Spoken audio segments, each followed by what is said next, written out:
Hello everyone, in this video I'm going to show you how to report QCDs on your tax return, how to show QCD on your tax form. It's very easy thing to do. So first of all, you have to report basically qualified charitable distribution, that is QCD, on your tax return. Allow individuals who are 70 and a half years old or older to transfer up to $1 lakh per year directly from their IRA to charity without including the distribution in their taxable income. Here is a step-by-step guide, right? So this is very important information before you move to the next step. First of all, you have to gather your necessary documents. The first form, that is a 1099R.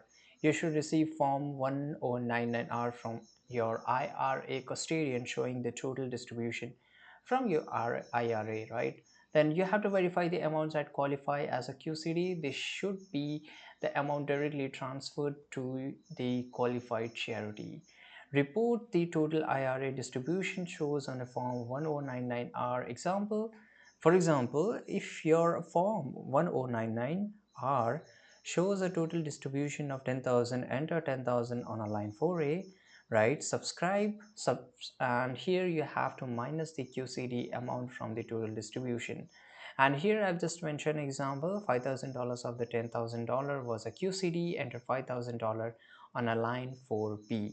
Write QCD in a capital letters next to the line 4B to indicate the part of the distribution was qualified charitable distribution. And keep records of the QCD, including the acknowledgement from the charity and the documentation from the IRA custodian. You cannot claim a charitable deduction for a QCD since it excludes from your income. Ensure the QCD does not exceed the 1 lakh mark or annual limit. Now here I have mentioned here some of the examples. You can go through it, and here I have also mentioned some of the tips which you can do go through it. It will be definitely helpful. I have make sure to like this video, subscribe.